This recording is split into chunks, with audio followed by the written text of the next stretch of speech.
ini kembali Allah Subhanahu wa taala berikan kesempatan untuk melanjutkan kajian kita atau ngaji kita tentang tafsir atau ayat-ayat Al-Qur'an. Mudah-mudahan Allah Subhanahu wa taala mencatat niat ibu semua, langkah-langkahnya dari rumah ke sini. Ada yang jauh ya kali ya. Itu langkah-langkah yang ibu lakukan, itu yang ibu langkahkan. Langkah yang satunya akan menjadi penggugur dosa-dosa. Langkah yang satunya lagi akan menjadi pengangkat derajat. Jadi kalau orang-orang sering yang ke tempat majelis, ke masjid langkahnya banyak maka Allah Subhanahu wa taala akan gugurkan dosa-dosanya, Allah akan angkat derajatnya. Termasuk setelah hadir di sini di masjid, di rumah Allah. Rumah Allah, masjid ini juga merupakan tempat yang terbaik. Apalagi masjidnya kemudian kita jadikan sebagai majelis ya. Majelis ilmu ini disebut dengan taman surga. Jadi ibu memang nggak usah sedih kalau nunggu agak lama, kan lagi di taman ya kan. Jadi kalau di taman ibu nikmati aja, ngelihat keindahan tamannya ya, bunga-bunganya. Jadi nanti kalau nunggunya 1 jam kira-kira gimana? Nunggunya 1 jam, gak apa-apa ya, insya Allah. Allah semuanya semua akan Allah catat sebagai amal soleh ibu. Saya mohon maaf yang sebesar-besarnya. Saya berpikir tadi mungkin telat ya, paling 5 atau 10 menit ya. Ini rupanya setengah jam lebih kan. Ya insyaallah mudah-mudahan ada hikmahnya. Saya ingat dulu ada orang yang protes, sumpah serapah memaki-maki kepada supir Grab. Gara-gara dia mau naik pesawat, kalau nggak salah mau ke Kalimantan atau kemana. Naik pesawat, udah jelas di tiketnya jam sekian harus sudah ada di pesawat, segera boarding karena mau segera terbang. Qadarullah ini nggak tahu apakah karena macet atau karena Grabnya mogok, itu akhirnya kesimpulan dia telat. Wah dia marah banget, tiketnya hangus ya kan, bayarnya sekian apa kan, marah-marah sama tukang Grabnya. Ternyata itu bentuk rahmat Allah padanya. Karena pesawat yang berangkat yang seharusnya dengan dia itu tiba-tiba beberapa saat kemudian diumumkan itu mengalami kecelakaan. Jadi ya kita kadang-kadang memang harus bisa mengambil hikmah. Kenapa ya? Saya tadi berpikir tadi paling kalau telat ya dari Madinatul Quran yang Cilodong ke sini kurang lebih berapa kilo ya, nggak jauh ya. Siapa yang udah pernah ke Madinatul Quran Cilodong? Belum pernah ya? Harusnya ada agenda ke sana ya, melihat anak-anak kita. Kalau yang Madinatul Quran yang Depok Timur udah pernah. Nah, itu harusnya kita agendakan. Karena sebetulnya mereka itu juga bagian dari ibu ya, bagian para donatur, karena ibu pula yang sebenarnya membantu membiayai mereka anak-anak kita. Jadi kita selalu berpikir positif, insya Allah semua ada hikmahnya. Kita akan lanjutkan kajian kita surat Al-Lail ya. Surat Al-Lail. Terakhir kita sudah membahas surat Asy-Syams ya. Sekarang kita membaca surat Al-Lail. Al-Lail itu artinya malam. Makanya ada lail, ada lailah. Ya, kalau dalam bahasa Arab itu lail itu dalam bentuk mudzakkar laki-laki, kalau dia ditambah ta marbuthah dalam bentuk muannas lailah. Artinya sama. Kalau dalam bahasa Arab itu perubahan dari bentuk laki kepada bentuk perempuan ada ta marbuthahnya atau tidak, itu ya kayaknya merubah jenis tapi tidak merubah arti. Sebagai muslim jadi muslimah, mukmin jadi mukminah gitu kan. Nah, begitu ya. Jadi kita akan mengkaji surat Al-Lail. Surat Al-Lail, penamaan surat Al-Lail ini diambil dari ayat yang pertama ya, Wal-Laili. Makanya disebut dengan surat Al-Lail. Kalau Imam Bukhari menyebutnya surat Wal-Laili idza yaghsha, lengkap ya kan. Nah, tapi yang nama yang terkenal adalah Al-Lail, surat Al-Lail. Surat Lail ini termasuk surat Makkiyah, berarti turunnya kepada Nabi Muhammad SAW ketika beliau masih belum hijrah. Karena masih belum hijrah, kemungkinan beliau masih ada di Mekah, makanya disebut Makkiyah. Memang ada surat yang beliau posisinya di Mekah tapi disebut surat Madaniyah. Kenapa? Karena itu turunnya setelah baginda SAW itu kembali merebut kota Mekah atau setelah Fathu Makkah. Itu setelah beliau berhijrah kurang lebih 8 tahun, itu beliau bisa menaklukkan kembali, membuka kembali kota Mekah. Kalau ada ayat-ayat yang turunnya setelah baginda SAW itu kembali ke Mekah, itu tetap walaupun beliau sudah di Mekah, masih sudah kembali ke Mekah, tapi nama ayatnya dan suratnya itu kategori Madaniyah. Kenapa? Karena yang lebih tepat Madaniyah itu dikaitkan dengan waktu hijrah. Kalau Nabi Muhammad sudah hijrah maka disebut Madaniyah. Kalau Nabi Muhammad sebelum hijrah berarti disebut Makkiyah. Ayatnya ada 21, ihda wa ishruna ayatan, ya kan?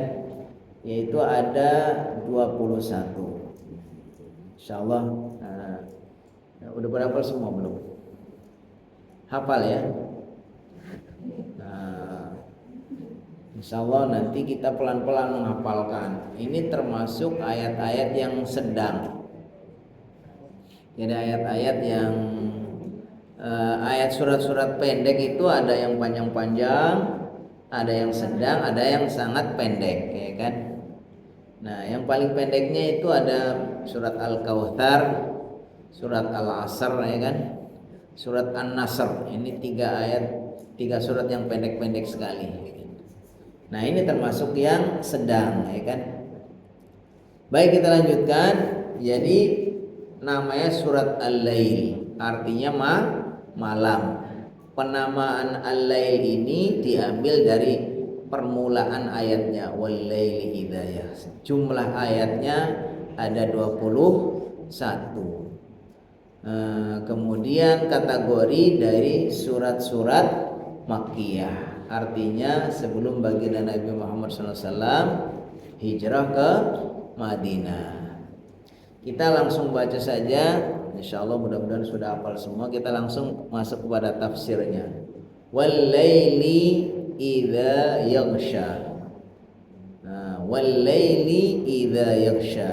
Ingat, kalau ada kalimat atau ada kata diawali dengan wawu, kemudian berbaris kasrah, wal-laili wasyamsi wal asri, apalagi itu kata-kata itu menunjukkan sumpah. Jadi Allah bersumpah, wal-laili. Kalau bersumpah berarti kita artikan demi. Wal-laili, demi malam. Idza yaghsha, ketika menutupi. Jadi malam itu menutupi dunia yang tadinya terang, ya, kemudian menjadi gelap, ditutupi oleh malam. Jadi malam itu menutupi cahayanya, cahaya siangnya, dan semua yang ada di dunia ini ketika malam hari menjadi gelap. Wal-laili, demi malam, idza yaghsha, ketika menutupi. Wal-laili idza yaghsha ay yughatti, yaitu menutupi. Walam yudhkar ma'hu maf'ul lil ilmi bihi. Nah, di sini kata-kata yaghsha itu sebetulnya kata kerja yang butuh objek. Menutupi apa? tapi objeknya itu tidak disebutkan karena sudah maklum. Jadi malam ini menutupi, artinya menutupi seluruh dunia yang terang ini menjadi gelap. Wal-laili idza yaghsha. Wa qila yuhshi atau yaghsha an-nahar. Ada yang mengatakan itu menutupi siang. Jadi malam ditutup oleh siang. Oh maaf, siang ditutup oleh malam. Wa qila al-ardh. Ada yang mengatakan itu yang dimaksud objeknya adalah bumi. Wa qila al-khalaiq. Ada yang mengatakan itu adalah seluruh makhluk ditutup oleh malam. Wa qila kullu syai'in bidzulmati. Dan dikatakan yang lain adalah segala sesuatu yang ditutupi oleh kegelapannya. Jadi intinya begitu ya. Allah Subhanahu wa taala mengatakan malam ketika menutupi, tapi tidak sebutkan secara spesifik apa yang ditutupi itu karena sudah maklum. Maka kemudian ditafsirkan dengan berbagai macam, tapi sebetulnya maksudnya sama. Ada yang mengatakan itu menutupi bumi, menutupi malam itu sendiri, menutupi seluruh makhluk, menutupi segala sesuatu yang menjadi gelap, ya kan? Wa qala Qatadah awalu ma khalaqallahu an-nura wa dhulmah summa mayyaza bainahuma faja'ala dhulmata lailan aswad mudriman wan nura naharan mudhi'an mubsiran. Jadi ada satu riwayat dari Qatadah bahwa pertama kali yang Allah ciptakan dari makhluk-makhluk ini adalah cahaya dan kegelapan, an-nur wa dhulmah. Lalu dengan cahaya dan kegelapan ini lalu dibedakan antara ini gelap, ini terang, ya kan? Kemudian yang gelap ini dijadikan sebagai malam, yang terang dijadikan sebagai siang. Ini dalam riwayat. Intinya Allah Subhanahu wa taala berfirman wal-laili idza yaghsha, demi malam ketika menutupi. Bisa menutupi siang, menutupi bumi, menutupi makhluk, menutupi segala sesuatu. Kemudian sumpah yang kedua wan nahari idza tajalla. Wan nahari sama ya. Berarti kita artikan demi, bukan dan. Biasanya wa itu artinya dan. Kalau dalam bahasa Arab wa artinya dan, summa kemudian, ya kan? Tapi di sini kita artikan demi. Wan nahari dan demi siang idza tajalla, ketika bercahaya atau ketika terbuka. Ai idzan kasyafa wa wadaha wa dhahara, yaitu ketika terbuka, jelas dan muncul. Bi anna daw'ahu an dulmatil lail, yaitu muncul keterangannya atau cerahnya cahayanya dari kegelapan malam. Jadi siang dan malam itu sebenarnya gantian ya. Ketika malam hari dunia itu tertutup oleh kegelapan, semua makhluk, semua yang kehalangan oleh kegelapan itu ya. Kemudian nanti begitu sudah masuk pagi, mulai siang, fajar terbit, sudah mulai pelan-pelan itu terbuka, bercahaya. Nah ini juga malam dan siang ini adalah salah satu atau diantara makhluk-makhluk Allah Subhanahu wa taala yang penting sekali, ya kan? Kayak sebenarnya di sini jadikan sumpah demi siang ketika bercahaya atau bersinar atau terang benderang. Wa ma khalaqa, dan demi apa yang diciptakan, az-zakara wal unsa, yaitu laki-laki dan perempuan. Jadi ciptaan Allah Subhanahu wa taala yang istimewa sekali adalah Allah ciptakan laki-laki dan perempuan, dan itu hak Allah Subhanahu wa taala. Orang bisa berikhtiar, bisa ingin mendapatkan seorang anak yang laki-laki atau seorang anak perempuan, ya kan? Tapi yang menentukan itu adalah Allah Subhanahu wa taala, ya kan? Nah, jadi untuk rupa wallazi yusawwirukum fil arhami kaifa yasha. Dialah Allah Subhanahu wa taala yang menyerupakan atau yang memberikan rupa kepada kamu, terserah ya. Mau kulitnya hitam, mau putih, mau hidungnya mancung, bagaimana itu terserah Allah Subhanahu wa taala. Termasuk laki-laki dan perempuan.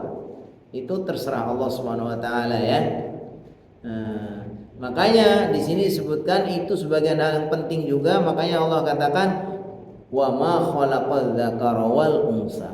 Demi apa yang Allah ciptakan yaitu laki-laki dan perempuan. Kata-kata ma di sini ada dua penjelasan. Ma bisa diartikan itu artinya benda, yaitu ciptaan, ciptaan yang Allah lakukan atau yang Allah ciptakan berupa laki-laki dan perempuan. Bisa juga ma itu artinya man, yang artinya siapa, yaitu Allah. Demi Allah yang menciptakan laki-laki dan perempuan. Tapi maksudnya sama ya. Bisa yang dimaksud adalah ma itu adalah benda, yaitu ciptaan, di mana Allah menciptakan laki-laki dan perempuan. Bisa juga yang dimaksud di sini man. Man artinya siapa? Wa ma dan zat atau maksudnya Allah khalaqa yang menciptakan adzakara laki-laki wal unsa dan perempuan. Jadi Allah Subhanahu wa taala dalam permulaan surat Al-Lail ini bersumpah dengan tiga hal. Yang pertama sumpah dengan apa? Malam. Yang kedua bersumpah dengan siang. Yang ketiga bersumpah dengan ciptaannya berupa laki-laki dan perempuan. Tentu ketika Allah Subhanahu wa taala menjadikan perkara untuk menjadi sumpah pasti ada keistimewaannya. Pokoknya malam istimewa sekali. Karena malam ini, ketika malam hari ini Allah jadikan apa? Hidup ini menjadi tenang, ya kan? Wan nauma subata, di malam hari orang itu beristirahat, ya kan? Kemudian apalagi kalau sepertiga malam terakhirnya itu menjadi waktu yang sangat istimewa ya. Yang kata Allah Subhanahu wa taala setiap malam sepertiga terakhir atau sepertiga malam terakhir Allah itu turun ke langit bumi lalu menawarkan tiga hal. Siapa yang beristighfar, minta ampun, saya ampuni. Siapa yang minta sesuatu, saya akan penuhi ya. Siapa yang beramal soleh, yang bertobat, saya terima. Itu setiap malam. Dan itu sangat istimewa. Kalau baginda Rasulullah SAW itu selalu ya melakukan qiyamul lail, khususnya sepertiga malam terakhir ya kan. Inna nasyiatal laili ya asyaddu wat'an wa aqwamu qila. Karena di malam hari, bangun di malam hari itu lebih asyaddu wat'an, lebih mengokohkan diri kita. Jadi kalau kita kepengen punya kemantapan ya, dalam apa melakukan sesuatu itu Allah berikan kemantapan ya, tekad yang kuat ya kan. Kemudian apalagi diberikan keberkahan, kesuksesan, diantaranya tadi bangun malam ya kan. Wa minal laili fatahajjat bihi nafilatan lak asa ay yab'atsaka rabbuka maqaman mahmuda. Wa minal laili, dan diantara malam-malam itu fatahajjat, maka bangunlah untuk bertahajud ya. Asa rabbuka, mudah-mudahan dengan itu Rabb kamu an yab'atsaka, mengangkat dirimu maqaman mahmuda, kepada kedudukan yang terpuji, yang mulia. Jadi siapapun kita yang ingin meraih kesuksesan, mendapatkan derajat yang tinggi khususnya di sisi Allah Subhanahu wa taala, maka jangan sampai enggak bangun malam ya kan. Qiyamul lail bisa 2 rakaat minimal ya kan. Kalau sama witirnya 3 jadi 5 ya. Tahajud 2, kemudian witir di 3. Kalau buru-buru banget ya udah witirnya 1. Jadi jangan sampai kita tidak qiyamul lail, karena malam ini waktu yang sangat istimewa. Wal laili idza yaghsha, dan malam ketika menutupi. Jadi biasanya di malam hari itu memang apa? Yang kelihatannya apa? Hening gitu ya. Jam itu kalau siang hari nggak kedengarannya, kalau malam hari itu kedengaran ya kan. Itu saatnya kita apa? betul-betul bangun mendekatkan diri kepada Allah. Makanya diantaranya orang yang sangat istimewa adalah rajulun, seseorang yang di malam hari dia bangun, ya kan, bermunajat kepada Allah Subhanahu wa taala, sampai kemudian meneteskan air matanya, ya kan, karena dia itu apa, mengingat, merenungkan dosa-dosanya, mohon ampun kepada Allah, bermunajat kepada Allah Subhanahu wa taala, ya. Kadang-kadang kita ini belum punya kenikmatan untuk dekat-dekat dengan Allah, berinteraksi dengan Allah, ya kan? Karena kita banyak berinteraksi dengan makhluk, ngomong, cerita sana sini, pokoknya hal-hal yang terkait dengan makhluk kita itu terlalu banyak. Tapi bagaimana berinteraksi dengan Allah itu sedikit, ya. Paling kalau sholat, ya kan. Dan berinteraksi yang paling bagus itu adalah di malam hari dengan Allah Subhanahu wa taala, bertakwa kepada Allah Subhanahu wa taala. Makanya dikatakan dalam nasihat para ulama, man aslaha ma bainahu wa bainallah aslahallahu bainahu wa bainan nas. Siapa yang bisa membangun interaksi dengan dirinya dengan Allah, maka Allah akan memperbaiki hubungannya dengan sesama.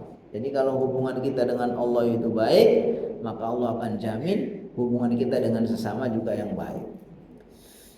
Nah, jadi dengan 3 sumpah ini kemudian Allah Subhanahu wa taala, ini isi sumpahnya, inna sa'yakum lasyatta. Jadi setelah Allah bersumpah demi langit, demi malam, demi siang, demi ciptaannya berupa laki-laki dengan perempuan, kemudian Allah akan mengatakan ini, namanya jawab dari sumpah. Inna sa'yakum, sesungguhnya usaha kalian, lasyatta, sungguh beda-beda. Jadi masing-masing kita ini, ya, beda-beda usahanya. Inna sa'yakum lasyatta, hadza jawabul qasam. Kata-kata sesungguhnya usaha kalian itu berbeda-beda adalah jawabnya qasam. Ai amalakum mukhtalif, la mukhtalif, sungguh amal-amal kalian itu beda-beda. Nah, jadi ada yang beramal karena Allah Subhanahu wa taala ikhlas, kemudian berusaha untuk bersungguh-sungguh berkomitmen dengan menjalankan perintah Allah, menjauhi larangan Allah, kemudian beramal soleh, ya kan? Nah, ini satu bentuk usaha yang sendiri atau usaha amal sendiri. Tapi sebaliknya ada orang yang beramal sebaliknya, amalnya itu justru banyak bermaksiat, banyak berdosa, tidak beriman kepada Allah, ya kan? Nah, intinya ada amal-amal baik, ada amal-amal buruk. Ada usaha-usaha baik, ada usaha-usaha buruk. Makanya Rasulullah SAW bersabda, an-nasu ghadiyanu famubta'un nafsahu famu'tiquha wa mubiquha. Sungguhnya manusia itu di pagi hari semua itu selalu bergegas di pagi hari. Tapi ada yang di pagi hari itu justru dia usaha untuk memerdekakan dirinya, maksudnya memuliakan dirinya dengan melakukan berbagai macam amal soleh. Tapi ada yang justru untuk mencelakakan dirinya, ya kan? Nah, jadi masing-masing kita ini punya amalan yang beda-beda. Nah, disebutkan di sini maksudnya demi malam, demi siang, demi laki-laki dan perempuan, sesungguhnya kalian semua itu usaha kalian itu beda-beda. Ada usaha yang baik, ada usaha yang buruk. Nanti dijelaskan usaha-usaha yang beda itu apa. Di sini ada usaha yang baik, ada yang buruk. Fa amma man a'ta wattaqa. Ini contoh usaha yang baik, amal yang baik. Fa amma man, maka adapun orang a'ta yang mau berbagi, mau memberikan sesuatu, mau berbagi, mau berinfak. Wattaqau, dan dia bertakwa. Ada orang yang usahanya, amalnya itu bagus, yaitu dia mau berbagi, mau berinfak di jalan Allah, membantu orang lain, menginfakkan hartanya ke masjid, ke majelis taklim, ke pesantren, ke orang-orang yang membutuhkan, niatnya lillahi ta'ala, innama nut'imukum liwajhillah la nuridu minkum jazaan wala syukuro. Saya memberikan bantuan kepada kalian itu liwajhillah, karena semata-mata Allah, ridho Allah. La nuridu minkum jazaan wala syukuro. Saya tidak mengharapkan dari kalian balasan wala syukuron, bahkan ucapan terima kasih pun enggak. Jadi betul-betul ikhlas. Nah, ada orang yang berinfak sampai 10 miliar tapi nggak mau disebut-sebut. Infak mau 1 miliar nggak mau disebut-sebut, ya kan? Tapi ada juga orang yang berinfak sedikit tapi harus disebutkan, ya kan? Tapi intinya bahwa orang yang berinfak berbagi karena Allah Subhanahu wa taala, wattaqo, dan dia bertakwa. Jadi ada orang berinfak tapi tidak bertakwa, ada yang berinfak bertakwa. Kalau orang yang berinfak tidak bertakwa, yang tadi infaknya karena pamer, infaknya karena punya pamrih sesuatu, atau infaknya dari harta yang tidak halal, ya kan? Atau dia membelanjakannya kepada yang tidak baik, diinfakkan tapi kepada yang tidak baik. Makanya kalau nanti di hari kiamat setiap orang itu tidak akan bisa bergeser kecuali setelah ditanya 4 perkara. Pertama ditanya tentang apa? Umurnya, untuk apa dia habiskan. Yang kedua ditanya tentang masa mudanya, untuk apa dia habiskan. Yang ketiga ditanyakan tentang ilmunya, untuk apa dia, apa yang sekadar untuk bangga-banggaan atau diamalkan. Yang keempat ditanya tentang hartanya. Kalau yang lain-lain ditanya hanya satu, untuk apa, untuk apa, untuk apa. Tapi kalau harta yang ditanya 2, dari mana dan untuk apa. Kalau orang yang bertakwa itu berinfak tapi dari harta yang halal dan dibelanjakan kepada yang baik. Tapi kalau orang yang jahat boleh jadi hartanya halal tapi kemudian dibelanjakan ke tempat yang tidak baik, untuk membantu ini orang maksiat apa dan seterusnya, ya kan?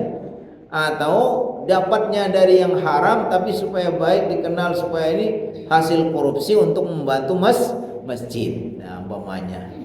Ini berarti di sini ada catatan di sini bagi orang yang berinfak tapi takwa. Yaitu ciri-cirinya dia mendapatkan harta yang halal kemudian dibelanjakan untuk yang baik. Bagaimana kalau orang yang seperti itu? Fasanu yasam wa saddaqa bil husna. Dia bertakwa, orang mau berinfak bertakwa, wa saddaqa bil husna, dan dia juga mengimani, mempercayai bil husna, dengan kebaikan. Jadi kata-kata kebaikan itu umum sekali. Semua yang baik, mulai dari yang paling puncaknya kebaikan apa? Beriman kepada Allah.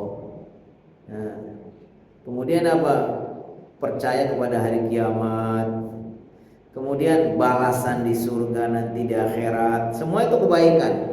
Nah, jadi adapun orang yang berinfak di jalan Allah dan dia bertakwa dan dia juga mempercayai, mengimani tentang kebaikan, yaitu beriman, bukan orang kafir, bukan orang yang tidak percaya nanti setelah mati akan ada kehidupan lagi, tidak percaya kepada agama, bukan itu. Tapi orang-orang yang betul apa? Di sini disebutkan wasaddaqu bil husna ay bila ilaha illallah. Orang yang percaya kepada la ilaha illallah, artinya orang mukmin. Jadi tadi orang yang berinfak berdasarkan ketakwaan dan percaya kepada keimanan atau orang mukmin, bagaimana balasannya? Fa sanuyassiruhu lil yusra, maka dia akan dimudahkan lil yusra, untuk mendapatkan berbagai macam kemudahan, kesuksesan, kebaikan, ya. Mulai dari tingkat sekarang itu kebaikan di dunia. Berarti apa? Ya semua urusan dimudahkan, berkah hidupnya, bahagia kan. Kemudian ada level kedua nanti di kubur atau di alam barzah. Dia juga akan mendapatkan apa? Nikmat kubur. Sampai puncaknya nanti adalah ketika sudah di alam akhirat akan mendapatkan surga. Jadi siapapun yang berinfak dengan dasarkan takwa dan dia percaya kepada Allah, artinya beriman, ya, mendapatkan apa bahwa dia nanti akan ada balasan dari Allah SWT di akhirat, maka orang yang seperti ini Allah akan berikan garansi balasan, dia akan dimudahkan menuju kepada kebaikan.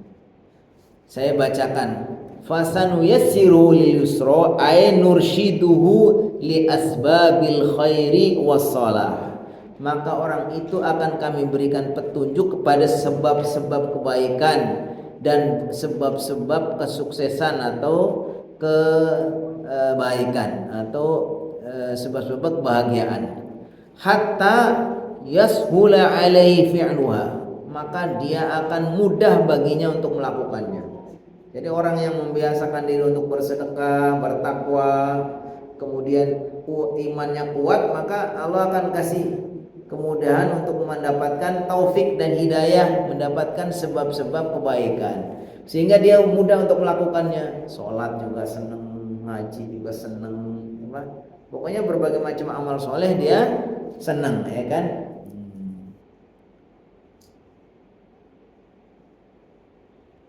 Nah, kita lanjutkan biar lebih cepat. Nah, ini sekarang tadi kan disebutkan bahwa kalian semua usahanya beda-beda. Nah, ini tadi yang kita sudah sebutkan termasuk usaha yang baik, yaitu orang yang mau menginfakkan dalam jalan Allah dengan niat apa? Bertakwa kepada Allah dan juga beriman kepada Allah SWT, maka orang ini mendapatkan kebaikan, dimudahkan meraih berbagai macam kesuksesan. Sebaliknya, wa amman, adapun orang bakhila, yang bakhil, jadi dia tidak mau memberi. Adapun orang yang bakhil, tadi kan akto memberi, ini bakhil. Wastaghna dan merasa cukup, maksudnya sombong, merasa tidak butuh kepada Allah.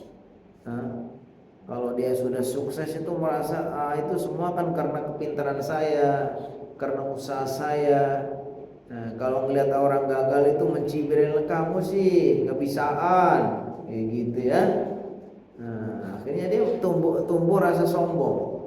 Nah, merasa sudah cukup, tidak perlu ya bantuan dari Allah, tidak perlu minta pertolongan kepada Allah, merasa dia itu semua bisa sendiri, ya kan? Innal insana la yatgha ar-ra'ahu istaghna. Sungguh manusia itu dikatakan sombong ar-ra'ahu istaghna, kalau melihat dirinya itu sudah cukup, enggak perlu dibantu, ya kan? Sama dengan di sini. Wa amman, dan adapun orang bakhila yang bakhil, wastaghna, dan merasa cukup, merasa pintar, merasa sudah, ya kan? Enggak butuh kepada yang lain, ya. Kemudian wakadzaba, dan juga mendustakan. Kalau tadi mempercayai, wakadzaba dan mendustakan bil husna, dengan kebaikan, itu la ilaha illallah, keimanan dan berbagai macam, termasuk sampai percaya kepada balasan Allah nanti di akhirat. Orang-orang yang baik akan masuk surga, yang jahat masuk neraka, itu nggak percaya. Udah pelit. Kemudian apa lagi? Sombong. Apa lagi? Pelit, sombong, nggak beriman, ya kan? Orang kayak gini coba apa yang diharapkan, ya kan? Udah pelit, sombong, ya kan? Kalau dermawan, sombong masih lumayan, itu kan? Bisa dibanggakan ya. Ente kalau nggak saya bantu, nggak bisa kayak gitu kan ya kan, karena dia yang bantu ya. Tapi kalau dia pelit mau nyombongin apa ya kan. Jadi sudah pelit, sombong, kemudian tidak beriman, nggak percaya. Termasuk yang menyebabkan pelit, kenapa tidak beriman? Kalau dia beriman bahwa setiap infak itu Allah akan catat, Allah akan Allah balas ya, mana qasat shadaqatun min mal, bahwa harta itu tidak akan jadi berkurang karena sedekah. Justru orang itu semakin banyak sedekah, Allah juga nggak mau disaingi. Allah itu paling tidak mau disaingin sama hambanya. Orang hamba apa sih? Semua kan saya dia dari bisa hebat kayak gitu kan dari saya katanya kan. Dia bisa seperti itu dari Allah. Kalau dia hamba saya yang miskin banget aja dia rela untuk berinfak segini, masa saya nggak membalas lebih? Jadi Allah nggak mau disaingi. Kalau kita rela berinfak sekian, Allah akan balas berlipat ganda. Karena Allah itu tidak mau ya yang maha kaya gitu masih dikalahkan sama kita ya kan. Kalau kita saja rela untuk menginfakkan hartanya jalan Allah, maka Allah pasti akan membalas. Cuman kadang-kadang kita ini digoda sama setan ya, sama nafsu. Kita takut nanti kalau kita infak ya kan. Dan memang kita infak juga ada ukurannya. Nggak boleh ifrat berlebihan. Ya, nggak boleh juga sangat pelit, yang sedang ya. Kalau yang wajib kan berapa? Kurang lebih sekitar 2,5%. Kalau penghasilan kita 1 juta ya, yang 25 itu harusnya kan. Itu yang wajibnya gitu kan. Kalau kita kepengen lebih dari itu, sunnahnya kita tambahkan lagi. Dan kita jangan khawatir, semakin kita itu banyak memberikan infak, Allah SWT nggak mau disaingi, Dia akan membalas lebih banyak. Kalau kita ikhlas berinfak 1 juta, masya Allah hanya akan membalas 1 juta, nggak mungkin. Yang penting kita niatnya harus ikhlas. Tapi nggak boleh juga barter. Saya infak nih biar dapat kaya, nggak kayak gitu juga. Niatnya harus ikhlas karena Allah Subhanahu Wa Taala. Bagaimana kalau orang tadi sudah pelit, sombong, nggak beriman lagi? Bagaimana nasibnya? Sini sebutkan. Fasanu yassiruhu apa? Fasanu ya fa amman aduh ini ketutup ininya kitabnya. Fasanu yassiruhu, maka akan saya mudahkan atau saya akan mudahkan baginya jalan lil usra, untuk kesungsahan, kesulitan. Nah, jadi siapa yang pelit kemudian sombong, gak beriman, pasti dia merasa kesulitan. Nah, kan kesulitannya mungkin gak mesti harus berupa materi langsung sekarang ya kan? Nah, tapi yang paling pasti adalah nanti. Jadi kalau kata Ibnu Qayyim, semua siksaan ataupun semua pahala itu sebetulnya selalu ada di 3 level. Makanya kata beliau ketika menjelaskan innal abrara lafi na'im, sesungguhnya orang-orang baik itu ada dalam kenikmatan. Makanya maksud kenikmatan itu 3 level. Kenikmatan di dunia, kenikmatan di kubur, kemudian kenikmatan di surga di akhirat. Wa innal fujjara lafi jahim, dan sungguhnya orang-orang yang jahat itu sungguh dalam neraka, dalam siksaan. Maksudnya kesiksaan di dunia udah susah sendiri. Walaupun kita melihatnya itu bahagia karena bergelimang dengan harta yang banyak, tapi belum tentu ya kan. Kadang-kadang semakin banyak dunianya, kadang-kadang semakin sibuk malah nggak bisa menikmati. Yang menikmati malah pembantunya sama supirnya kan. Rumahnya bagus banget, tamannya indah banget, tapi dia berangkat pas gelap, malam pulangnya juga udah gelap ya kan. Yang sehari-hari di situ adalah yang pembantunya yang menikmati ya. Dia sendiri sibuk ya kan. Nah seperti itu, sering seperti itu. Mobil yang bagus banget, yang banyak banget ya kan, Cuman pembantunya aja yang setiap hari manasin mobil ini, manasin mobil itu. Untuk apa gitu ya? Jadi kadang-kadang kita ini berlebihan ya kan. Nah, tapi kalau nggak pelit insya Allah ya bahagia ya. Kalau orang kaya dermawan itu bagus sekali. Makanya kata Rasulullah SAW, nikmal malus salih fil yadir rajulis salih. Sebaik-baiknya harta yang baik itu ada di genggaman orang yang baik. Dia mendapatkannya dengan cara yang halal, kemudian dia infakkan di jalan Allah. Tapi sebaliknya, seburuk-buruknya harta itu apa?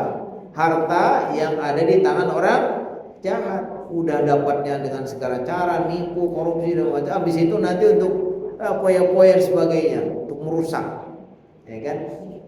Makanya kata Rasulullah SAW ada hadis lain, la hasada illa fisnatain. Kamu tidak boleh ada iri kecuali kepada dua orang. Dua orang ini kita boleh iri kepadanya dalam artian kita kepengen kayak dia. Yang pertama, rajulun ata'allahu Qur'an. Itu orang yang Allah berikan agama. Lalu dengan agama itu dia pahami, dia amalkan, dia ajarkan setiap hari siang dan malam. Itu kita iri kalau ada orang seperti itu. Yang kedua, kita boleh iri apa? Orang yang Allah berikan harta, lalu dengan hartanya itu dia infakkan di jalan Allah siang dan malam. Jadi ada dua orang yang paling baik sebetulnya. Orang yang paham agama, yang betul-betul mengamalkannya, dan orang kaya yang dermawan. Makanya di sini disebutkan orang yang berbagi, kemudian dia itu takwa, kemudian dia percaya kepada Allah, kepada jadi orang mukmin, maka dia akan dimudahkan segala sesuatu. Tapi kalau dibalik, dia orangnya pelit, terus sombong, apalagi dia tidak percaya kepada Allah, dia nggak beriman, maka Allah akan tunjukkan kepada jalan yang kesengsaraan. Kesengsaraannya di dunia, di kubur dan di akhirat. Kita lanjutkan biar selesai. Wa ma yuhni anhu maluhu idza taradda. Wa ma yuhni, dan tidak akan ada memberikan manfaat anhu darinya, maluhu hartanya. Hartanya itu tidak akan bisa bermanfaat untuk dia. Idza taradda, ketika dia celaka, atau ada yang mengatakan ketika dia masuk kubur, maksudnya dia mati. Jadi kalau orang sudah waktunya mati atau sudah sakit, ya kan, walaupun hartanya banyak, tetap saja mati juga, gitu kan. Berobat sampai ngabisin kemana, sampai pergi ke Singapura, ke Amerika, ini kalau sudah waktunya mati ya mati juga, ya kan. Makanya jangan sampai gara-gara kita sangat cinta kepada harta ya, kita pelit sekali tadi, bakhil ya, udah bakhil kemudian sombong, ya kan. Nah, padahal katanya wa ma yuhni anhu maluhu idza taradda. Padahal hartanya tidak akan bisa memberi manfaat, tidak akan bisa melindunginya idza taradda, ketika saatnya datang kematian. Kenapa? Wa ma yuhni anhu maluhu idza taradda. Terus inna alaina lal huda. Inna, sesungguhnya, alaina, bagi kami, lal huda, yang memberikan petunjuk. Jadi Allah katakan di sini semua petunjuk itu hanya milik Allah Subhanahu wa taala. Jadi yang menjadikan orang itu mendapat petunjuk atau tidak itu murni adalah kekuasaan Allah Subhanahu wa taala. Kita hanya disuruh untuk berusaha. Dan disebutkan dalam petunjuk itu ada dua macam. Ada petunjuk yang sifatnya ilmu, petunjuk ilmu, yaitu penjelasan dari ayat maupun dari hadis. Oh, ini baik, ini buruk, ini benar, ini salah, ini harus kita lakukan, ini harus kita tinggalkan. Itu namanya hidayah. Kalau hidayah itu dari Allah Subhanahu wa taala, tapi kita bisa upayakan. Kalau kita tahu ini salah, kita tinggalkan. Ini baik, kita lakukan. Tapi ada namanya hidayah taufik. Hidayah taufik itu hidayah yang mengantarkan kita menjadi seorang mukmin atau tidak, baik atau tidak. Itu namanya hidayah taufik. Kalau hidayah ilmu, semua kita bisa upayakan. Kalau kita belajar, membaca ayat, baca hadis, kita tanya, ini benar, ini salah, ini baik, ini buruk, itu bisa. Tapi untuk menjadi orang yang mukmin atau tidak, ya, menjadi orang mau melakukan atau tidak, kita tahu ini baik, tapi kadang-kadang kalau nggak dapat taufik kita nggak bisa mau melakukannya. Nah, untuk hidayah taufik itu hak prerogatif Allah. Inna alaina lal huda. Tapi untuk petunjuk ilmu semua kita bisa, ya. Kita bisa nasihatkan anak kita, jangan nak, ini salah. Nah, seorang guru bisa menasihati kepada muridnya. Nah, kita bisa mendapatkan itu, bisa cari informasi tentang ini baik, ini buruk.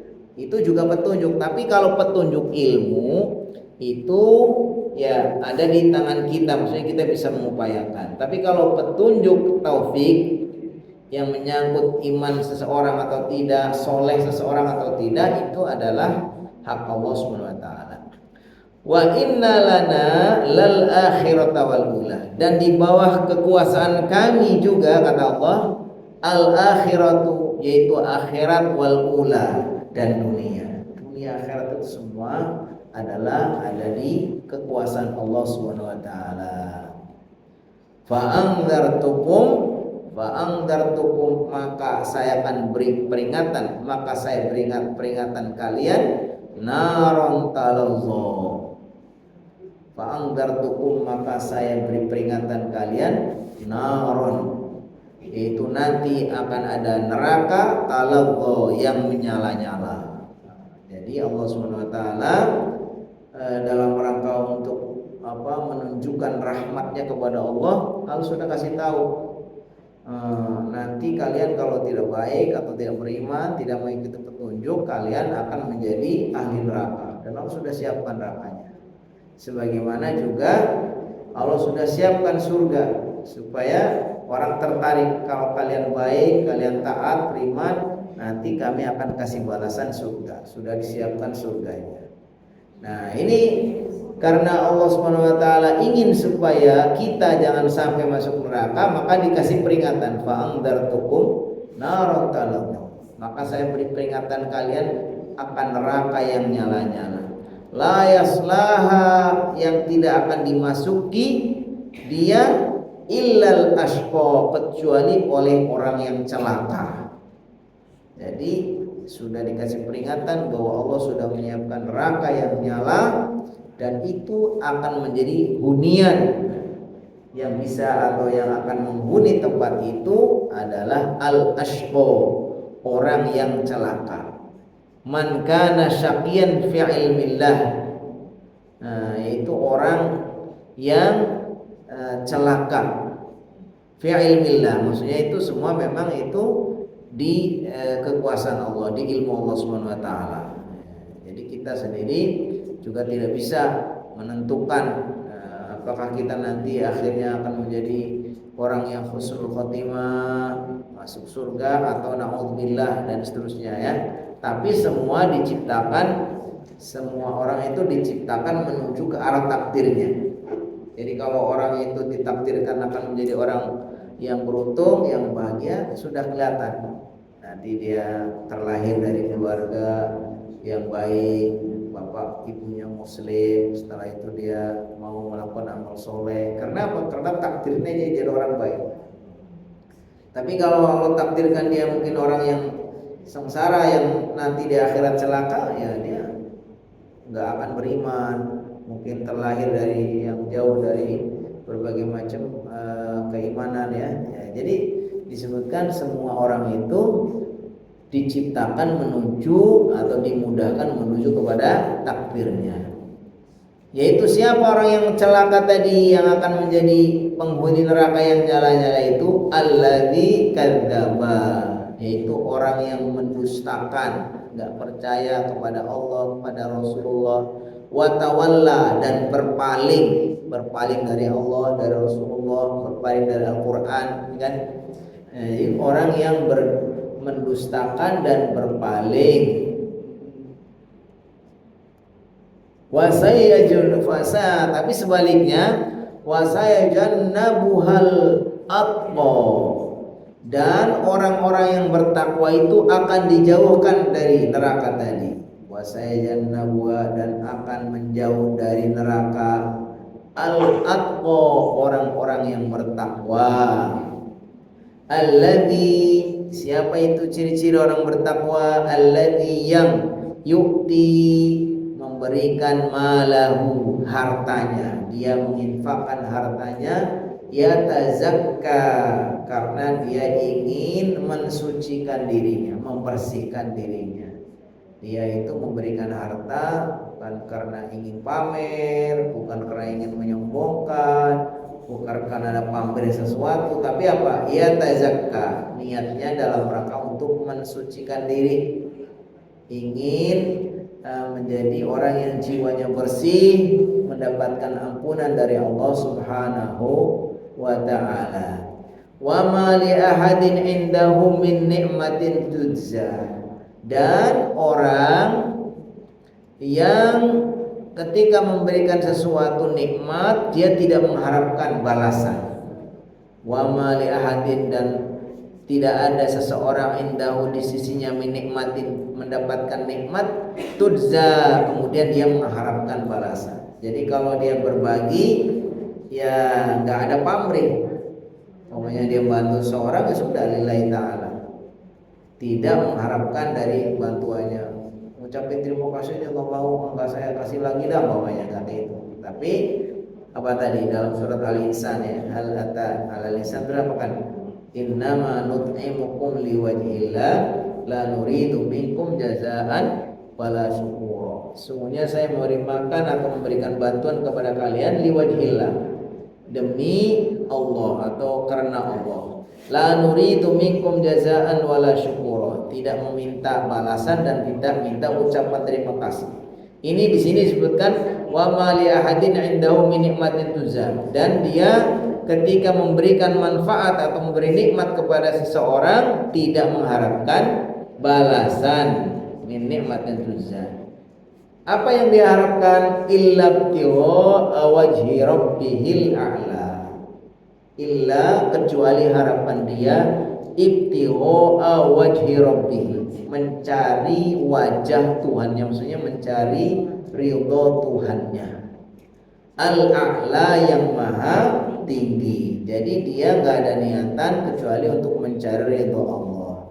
Wala sawfa yarda, maka orang ini pasti akan mendapatkan kepuasan, akan betul-betul mendapatkan kesenangan yang ridho, maksudnya betul-betul akan mendapatkan balasan dari Allah, sehingga dia itu betul-betul puas, betul-betul dia merasa cukup ya, ridho dengan balasan Allah yang begitu mulia, yang begitu tinggi. Baik, itu barangkali yang sudah kita kaji, cukup singkat saja karena pembahasannya luas, tapi yang penting sudah kita bisa tangkap ya. Intinya kita diajarkan oleh Allah Subhanahu wa taala dalam ayat ini supaya kita menjadi orang tadi apa? Rajin berbagi, berbaginya niatnya karena Allah, berdasarkan ketakwaan ya kan, dan kita percaya fil husna, pasti Allah akan membalas di dunia, nanti di alam barzakh, dan pasti juga di akhirat. Jangan sampai kita menjadi orang yang sebaliknya, sudah tidak mau berbagi, sombong, kemudian kita juga tidak percaya bahwa berbagi ini sebetulnya adalah untuk kita ya. Siapa yang berbuat baik sebenarnya untuk kita sendiri, dan Allah akan membalasnya. Nggak ada Allah itu butuh kepada kita ya. Jadi semua itu akan kembali kepada kita. Wallahu a'lam bishawab. Insyaallah kita cukupkan. Berarti untuk pertemuan berikutnya insyaallah kita akan lanjutkan dengan surat yang baru. Kita selesaikan dulu sampai juz amma ini, sampai surat An-Nas. Nanti kalau sudah selesai surat An-Nas, kita Allah kasih umur panjang, kesempatan kita bisa ngaji surat-surat pilihan ya kan. Surat-surat pilihan yang kita pada hafal, surat apa namanya, surat Yasin, hafal kita biar paham, biar tambah mantap. Kita biasa surat Ar-Rahman kita hafal, kita kaji ya. Kita baca surat Al-Muluk. Nah, kita seperti itu ya. Jadi kita milih surat-surat yang sedang, surat pilihan nanti. Sekarang kita selesaikan surat-surat pendek terlebih dahulu. Wallahu a'lam bishawab. Langsung kita tutup atau ada kesempatan untuk bertanya? Karena waktunya tadi molor ya. Tutupnya langsung. Nah, gimana?